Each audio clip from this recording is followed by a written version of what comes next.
Hello, friends. How are you today?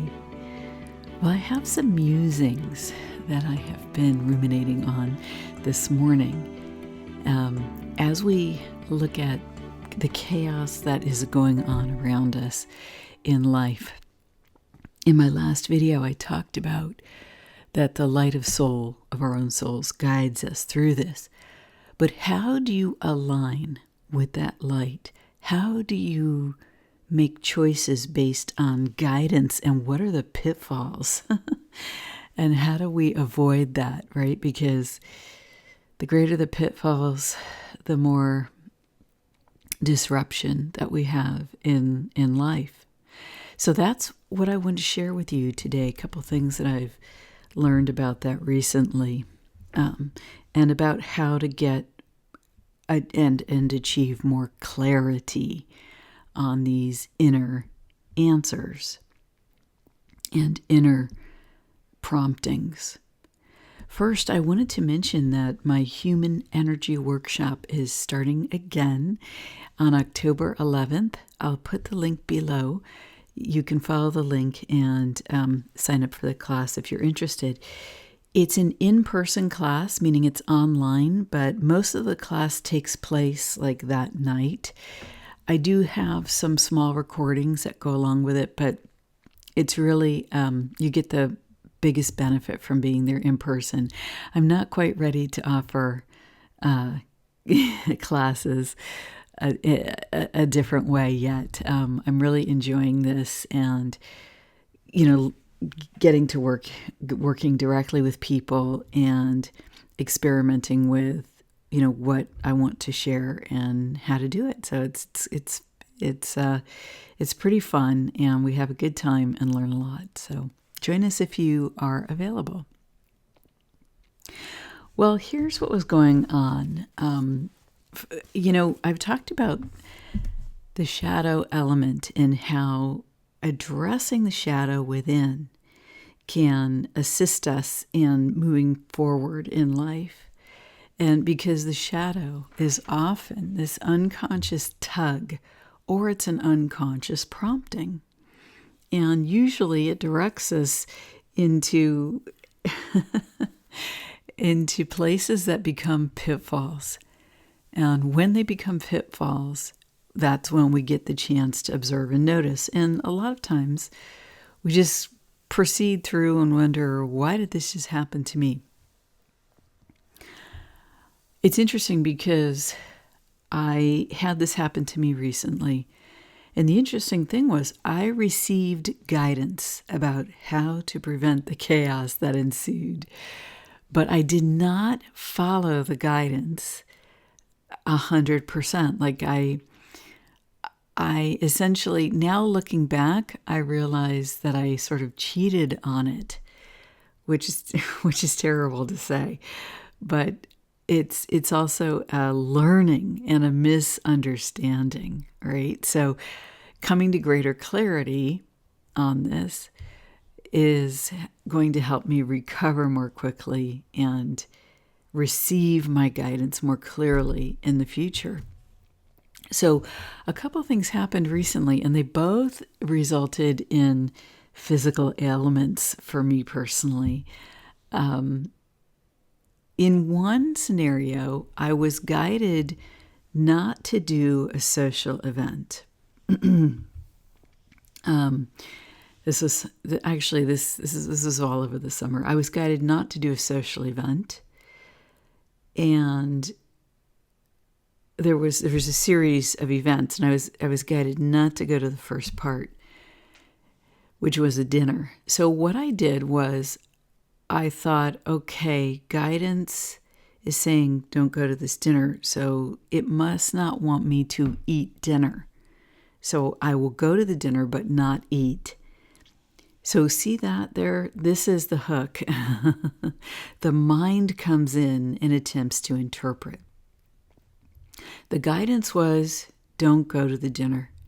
And by choosing to interpret just like an aspect of dinner, I wasn't getting the whole big picture. And of course, what happened was something else happened during dinner that caused an issue that I am now still dealing with personally.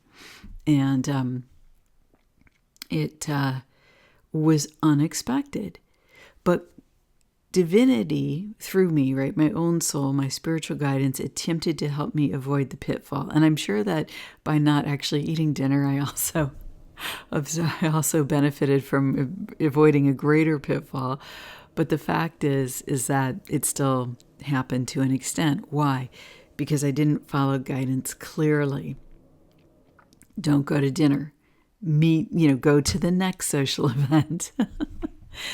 Well, it's interesting because this is the second time I interpreted like a portion of guidance incorrectly, right? The time before this, over the summer, what happened was I was guided to not do something in a dream. I had a dream, and it was clearly a guidance-oriented dream. So I knew that the message of the dream was, don't participate in this thing that is a distance from me where I had to drive to it. So instead of not participating, right? So because on the way home, I had an issue in my dream. So how I interpreted that was, okay, so what I'll do is I'll just take a different way home and be super careful. So yeah, I know, slow learner, right? I'm teasing myself. But so what happened was I was fine getting home. I took a different way home each time I participated in this activity, which was for a limited time frame. But by the fourth time I participated, I realized that the location where I was going had mold, and I got really sick, and I'm still dealing with that now. I'm still recovering from this. And then, the dinner event happened after this. And now I'm recovering from both of those things together. And what I've realized is, it's interesting, aligning with divine guidance, right? We have areas where receiving guidance and then acting is easier, and then areas where it's more challenging and it's harder to get it right, if you will. And what I, looking back on this, what I realized was the common aspect to both these situations is social obligation. And so one of the things that can interfere with divine guidance is, and acting on it, is when our social obligations appear to conflict with guidance. And this could be obligations to family, friends, work, events you've committed to, and so on. And so, on the one hand, taking on responsibility is a positive, and it enhances one's life when you do that.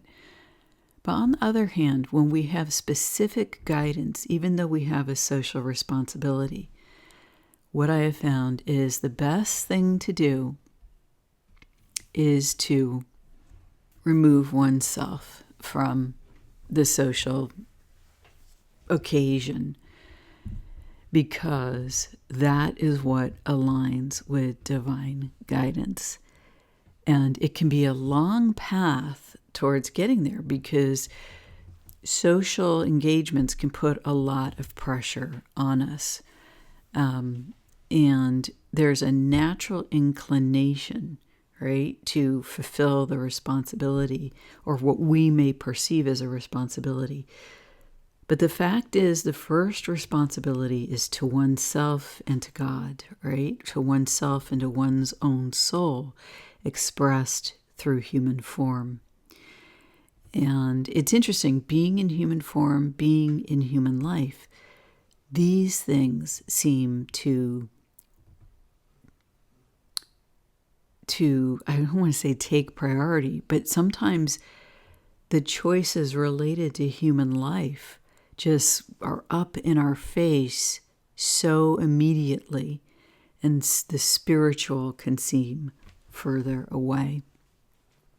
And so the antidote there is to bring the spiritual closer.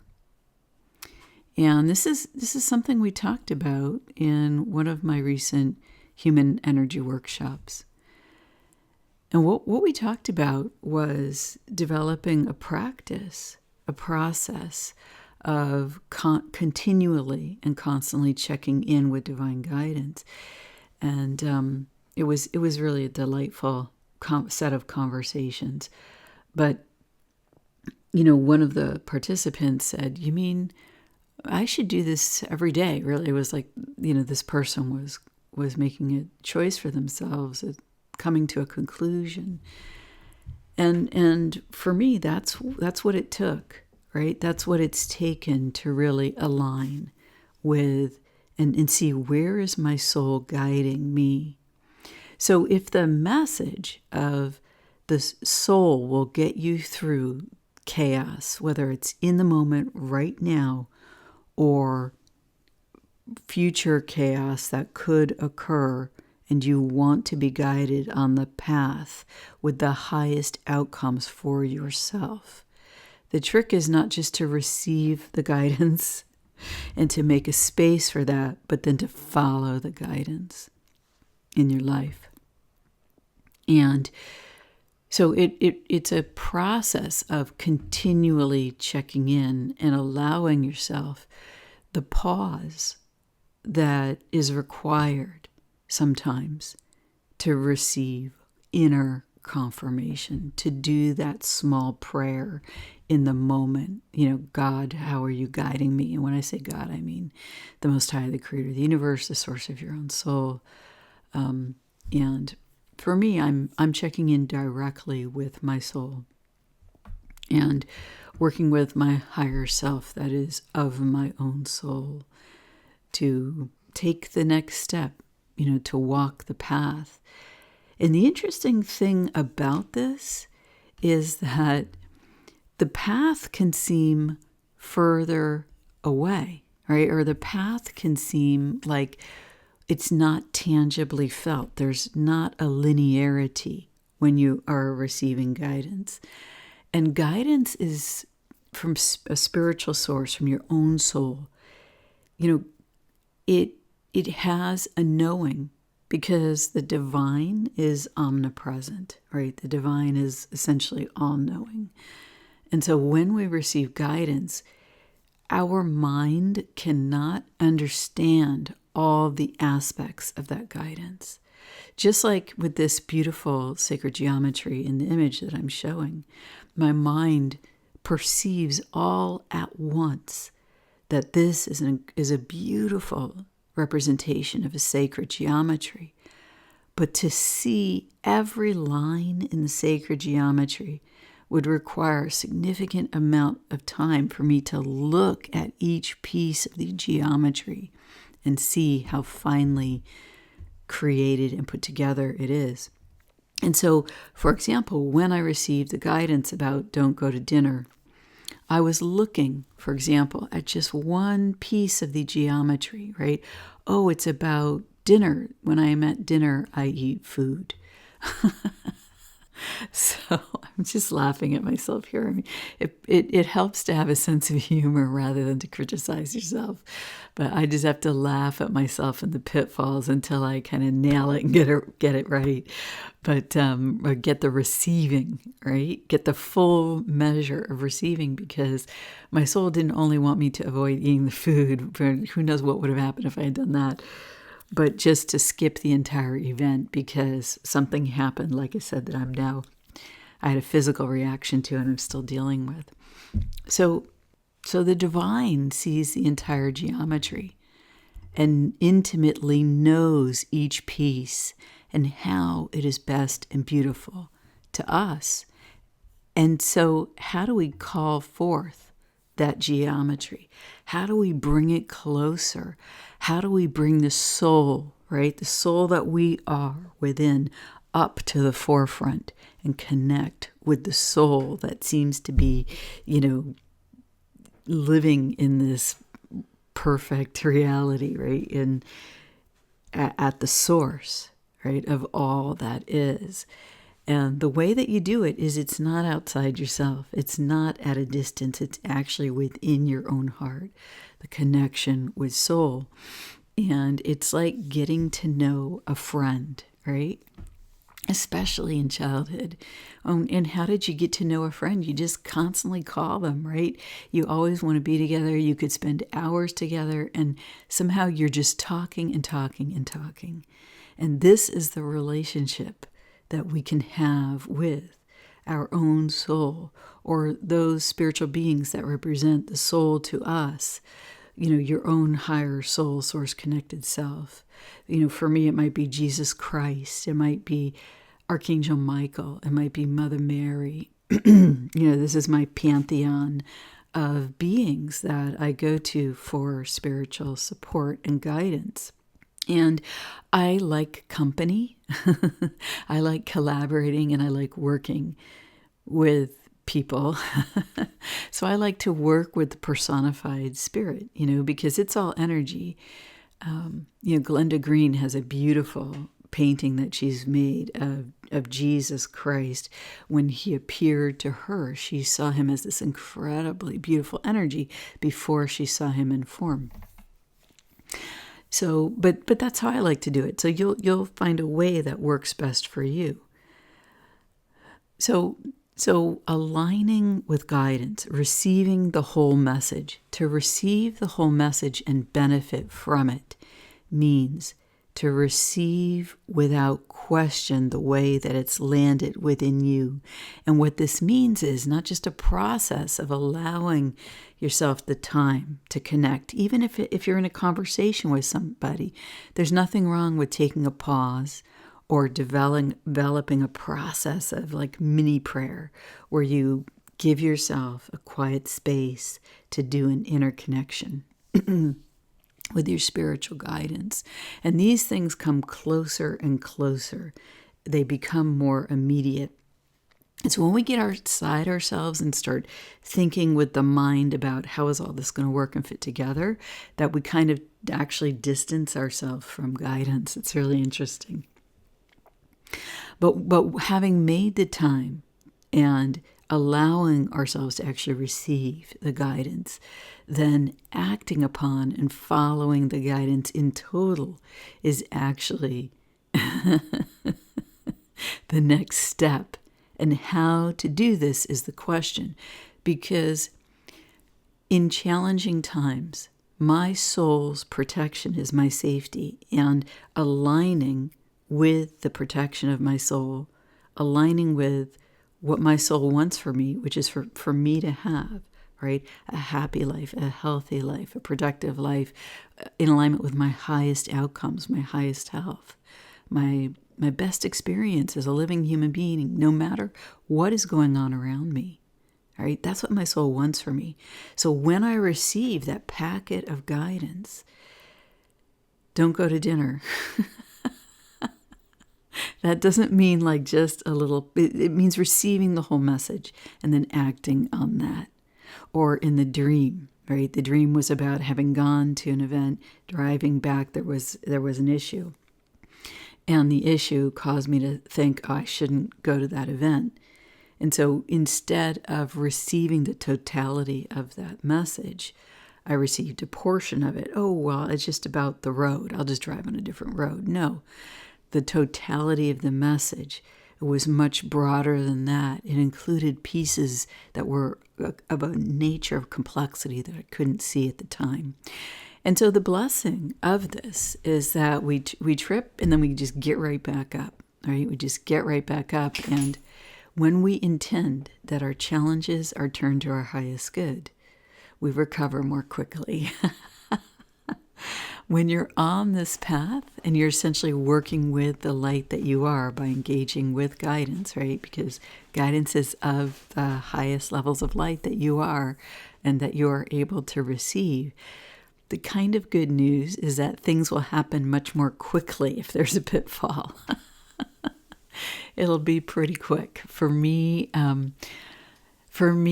it took 4 times, 4 trips, right, with the initial event. And then when I didn't quite get the message about no, receive the guidance in total and then act on it in totality. Just act without needing to know the details. Then I got the next event, and the reaction happened that night, right? While I was still in the restaurant. So the immediacy got speeded up. Why? So that I could learn. So it's not that the divine is trying to do something to me here, right? Negative or anything like that. No, in fact, the divine was attempting to ease the situation and enhance my experience. See that? It was attempting to assist me in achieving my highest outcomes. And that's the blessing.